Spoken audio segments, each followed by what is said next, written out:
Welcome back to The Explainer. Today we are mapping out the intensely passionate and definitely unique political platform and media strategy of reality TV star Spencer Pratt, exactly as he laid it out in a recent Fox News interview.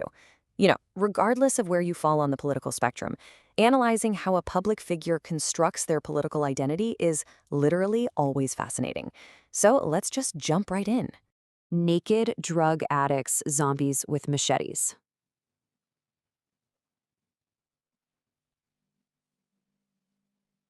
Yeah, that is a direct quote. This immediately sets the tone, right? We're dealing with raw, unfiltered emotion here. He's absolutely not using your traditional, polished political speak. Instead, he's leaning hard into visceral shock value and graphic, street-level imagery to just instantly grab the voters' attention. To actually wrap our heads around Pratt's platform, we're going to break down his rather chaotic talking points into 6 core pillars: the look-around candidate, targeting voters, local versus national media, the street crises, the Palisades fire, and finally, his proposed policy solutions. Okay, kicking things off with Section 1, the look-around candidate, trusting your eyes. So Pratt explicitly defines himself with this exact term. He says a look-around candidate is someone asking voters to just look around, rely on their own eyes to see the local decay, rather than blindly trusting the promises of established politicians. He actually claims his opponents have lied for a combined 10 years. He's essentially telling the electorate, look, don't listen to the establishment, trust what you literally see on your daily walk.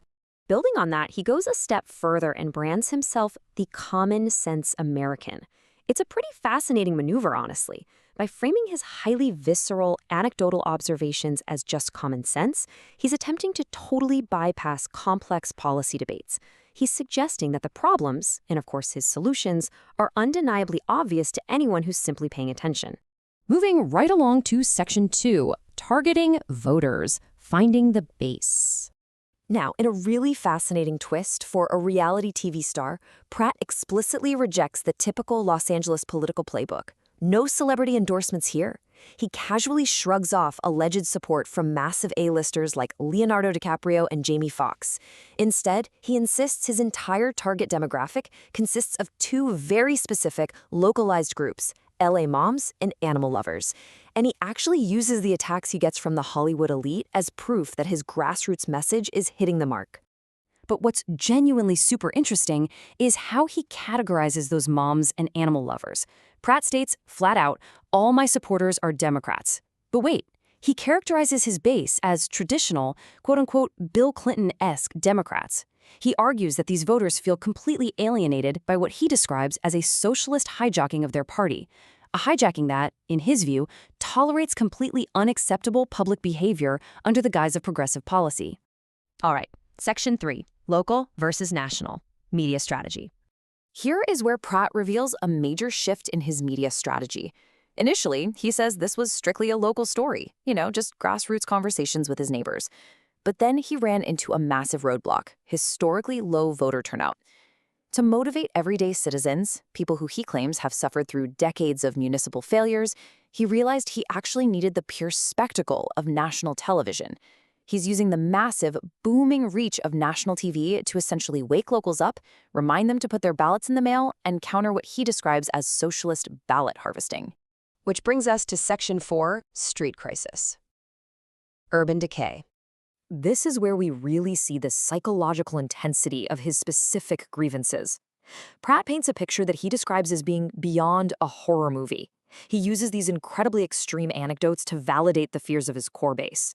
He talks about citizens having to step over human waste just to buy a matcha latte, which, side note, in LA will apparently run you $20. He describes mothers literally navigating strollers around fentanyl needles, an incident where a woman allegedly threw a knife at him, and instances of public masturbation happening right in front of kids.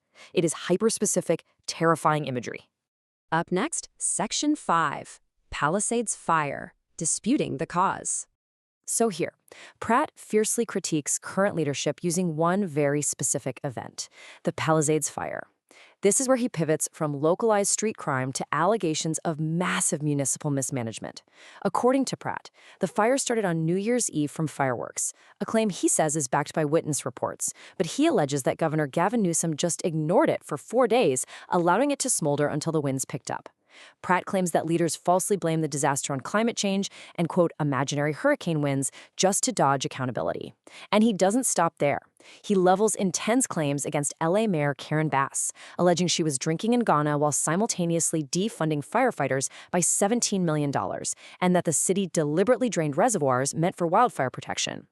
We are literally just outlining these claims exactly as he stated them, so you can see how directly he targets leadership to build his entire case. And finally, Section 6, Policy Solutions, the Action Plan.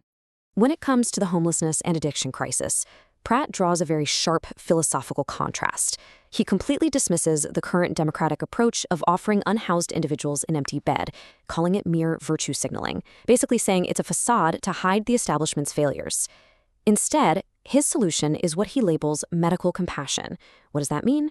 Well, Pratt advocates for mandatory forced medical treatment for individuals addicted to fentanyl and what he terms supermeth. Not an empty bed. He actually repeats this phrase emphatically. He vehemently rejects the widely utilized housing first approach. For Pratt, funneling tax revenues into housing without forced rehabilitation is just an absolute failure. He insists that actual compassion means stepping in and intervening directly, making sure public money doesn't just shelter addiction, but actually treats it. As we wrap up this explainer, I want to leave you with a provocative question about the intersection of emotional rhetoric and political action. Does national media attention actually drive local voter turnout, or does it really just fuel the spectacle? You see, Pratt is betting that highly graphic rhetoric broadcasted nationally will force real change in local Los Angeles neighborhoods. But does shocking the system translate to actual policy shifts, or does it just add more noise to an already chaotic landscape?